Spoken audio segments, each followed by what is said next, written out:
the first to know Nsem-Pii TV. Former Trade Minister Mr. Alan Kojo-Chemanting announcing say we free the New Patriotic Party more create movement for change.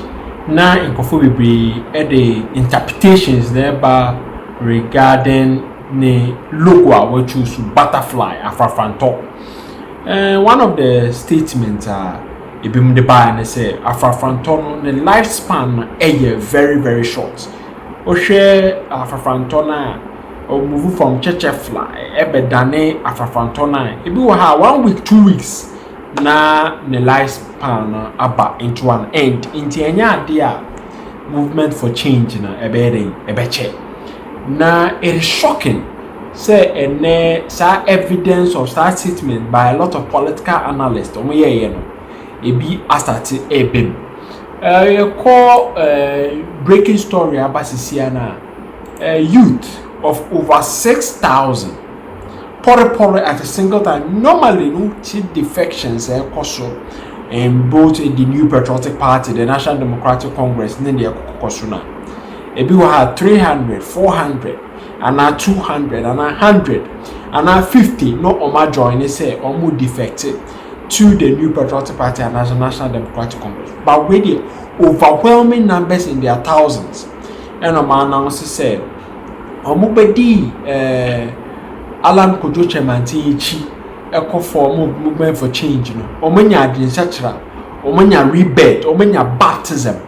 As you see, Omuba back to the New Patriotic Party. Now, Alan Kojo-Chemanting in the team. Omunya yo match letter 10 in response to announcement here 6,000 youth for my young cocaine story no from young politicians across the country previously defective from the New Patriotic Party so supported Alan Kojo-Chemanting and the announcement say form the movement for change led by the MPP parliamentary candidate for Adenta and Oji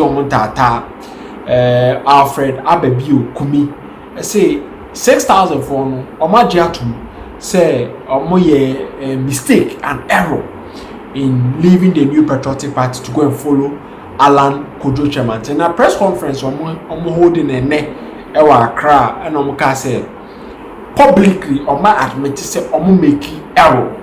So Godi Alan Kojo-Chemanting now also declare renewed support, renewed vigor for the New Patriotic Party. They say about the same now we decided say Mubaka joining Afrafanto, Mubaka joining movement for change. After all of a sudden, we decided say no. Sadly the year Mukase Mukako Dinechi promises names Nema Okekano until me improve say obetimi Eddie Dijuma. Now, what is the reason here we free the chi after they are back to the New Patriotic Party? I say it has become evidently clear. Almost statement is we made a big mistake, a great mistake, a mistake that we humbly admit, and we are ready to work to ensure that its dire effect is reversed and averted. Now, since February 7th, 2024. Almost a flag bearer of the New Patriotic Party, Dr. Bawumia, delivered his speech in the vision for the New Patriotic Party, the vision for Ghana. No, almost say we have been asking ourselves questions that border on the future of the country and the very Ghana that we young people want. Now, our questions, who say no. Say Omupobia in these times of the opportunities, jobs, and a hope ever back into the Ghanaian political space and for the Ghanaian youth. Omuti a speech on February 7th, Dr. Bawumia. Now, Omuti a speech no more expectations be said on Betsy any form of rebuttal from new leader, Mr. Alan Kojo-Chemanting. But on my pain, February, March, ending of April, Onya Nsem-Pii bia enkanchiro mo e say a better offer than that of Dr. Mahmoud Bawumia. Akanenti 6,000 maka album and free. Alan's movement for change and dia back to the new Patriotic Party. The new Patriotic Party General Secretary and render any form of statement, but parliamentary candidate for the Adentan constituency, Ayaboni Mr. Alfred Abebu, on no Joe Tata said they are welcome back into the new Patriotic Party. Expectations for her say more numbers, be free movement for change. Abedi sa 6,000 youth voici about back to the new Patriotic Party. Now, group convener from nationwide supporters of Alan Cash. Nationwide supporters of Alan Cash. Heavily disappointed. Normal trade letter 10 be back in response to 6,000 defection. Almost free back from movement for change to the new Patriotic Party. Topic immediate release and the 22nd April 2024. Almost a failed attempt by the new Patriotic Party to use money to induce the youth. And almost say for 6,000 all of a sudden, almost Dr. Mahmoud Bawumia speech. Almost decided say almost back to the new Patriotic Party.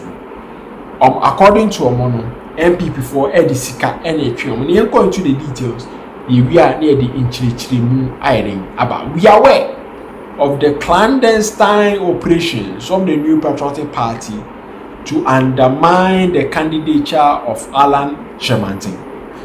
This time, in a full display of monocracy, there have been blatant attempts to use money as a tool to pull young people from the movement for change. This is defining of the awful state of the new Patriotic Party, who are forced in their panic mode to stoop so low. Let us emphasize that the true young people of this revolution cannot be bought. We, the youth, are convinced in the leadership of Alan Nsem-Pii and will not trade our integrity and convictions on the altar or Alan Nsem-Pii's leadership. The duopoly of the MPP and the NDC will no longer be allowed to take young people for granted through disgraceful acts of financial inducement rather than providing solutions for job creation and opportunities for young people. The depth of intelligence of the MPP has to be questioned as they are celebrating the fact that they have used money to persuade poster sticking and noise-making babies to join them. If the MPP thinks they have made any iota of progress, then indeed they must be a laughing stock, because the babies they claim they have pulled with money have zero influence at the edge of the gutters of our structures. They don't even have the mettle to convince their own parents, much more the Ghanaian voter. To you, the stomach political apparatus who have been so cheapened by your greed to think your poster sticking and noise making rules are substantive enough to condemn this, undermine this revolution, we applaud your ignorance. MPP and the NDC will no longer take the youth for granted. MPP and NDC cannot buy the conscience of young people with their spoils of corruption. The youth shall win this war. God bless Ghana. God bless the movement for change. God bless Alan Nsem-Pii. Luther King Jr. Ono na campaigner order the number asanswaire atoho.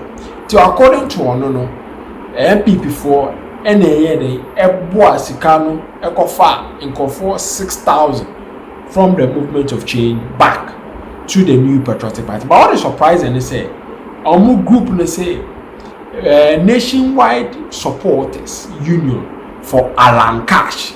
Inti Alan Cash na omu kwa kodi nechi no. Sika inti omu kwa kodi nechi no. Ade inti na Cash no omu free sa Cash na say according to Omo allegation, Abedi the New Patriotic Party over the years. Omo mantra a commitment without inducement. It's way and a rebuttal.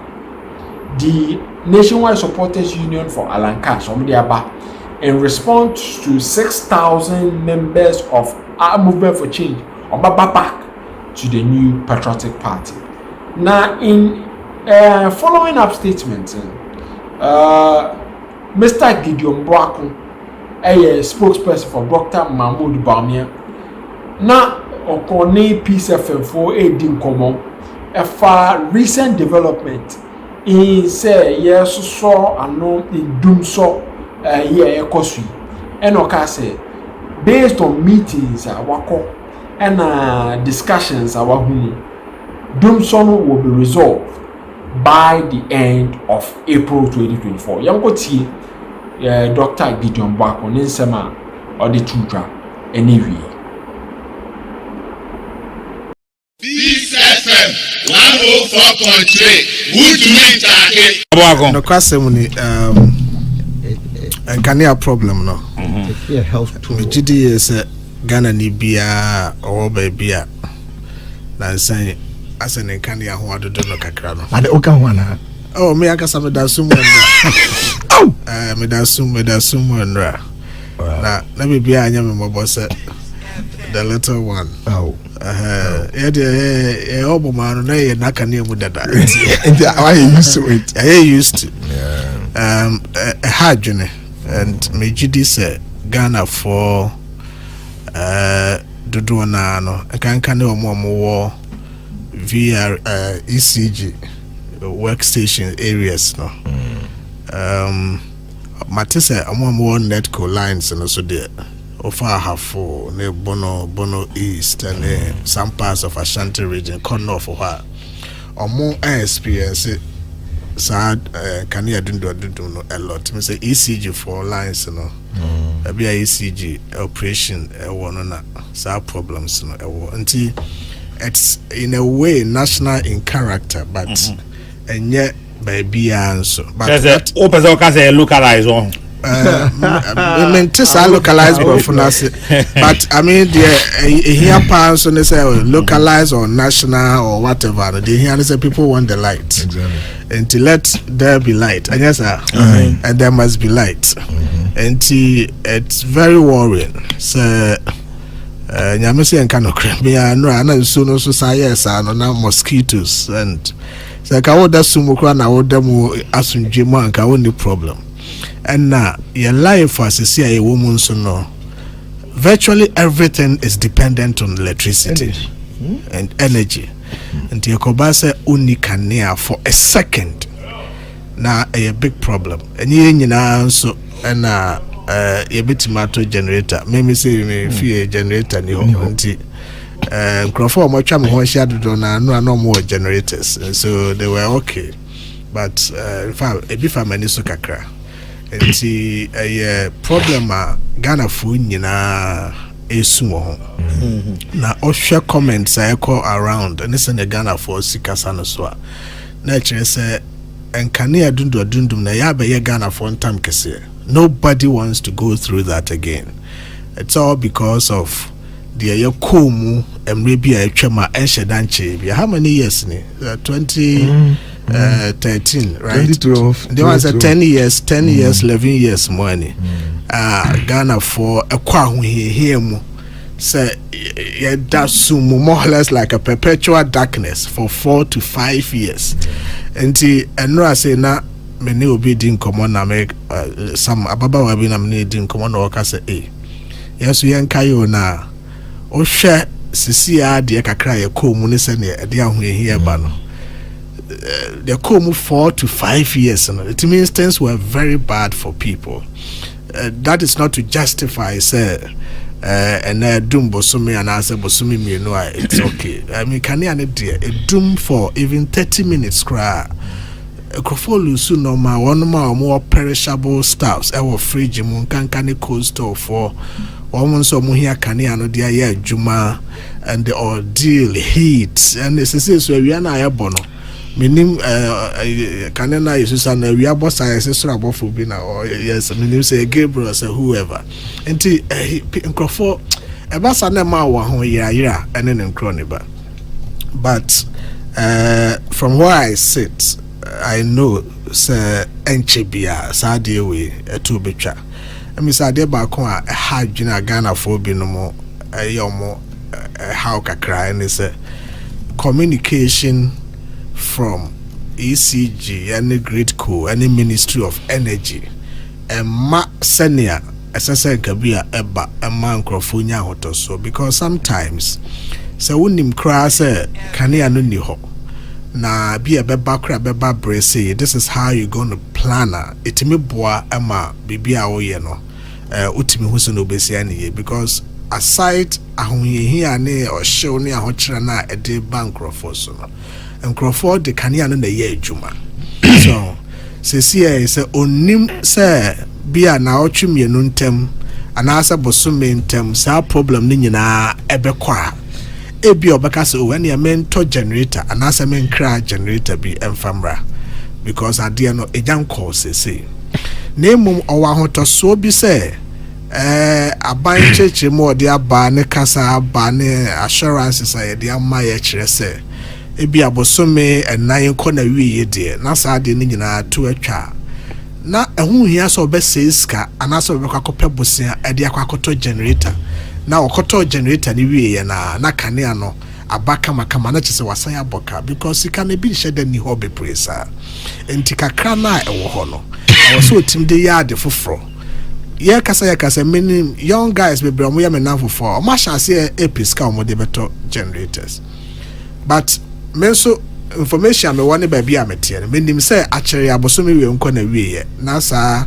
enkanea ni prepare no eto atwa enya me ana sasa me betra afidie so na me yede meka because I'm not authority and I'm not vested with the powers not to do that nti one more almost stressful from the Ministry of Energy, from ECG, from Gridco enkomo ben no money Ghana for 80 and I said you and yes enkomo sa keke say yem koma sabi and it also wom kasa de obetimi akaba woti anye ya based on the credibility and said you waka in the past and they want to me anye no emma gd bi an shedam mekai yeni aye ofa aze kwabra donko President Mahama Tam no ye power minister o hye ba ma ekodu ba bi Mahama kura beka say won hye bobi okay oh dum so nti yempe Ghana for do not want to go through that repeated line of promises no bio na ebe solving there ochina be say transformers na are you overloaded actually cry say nya no cry we don't want that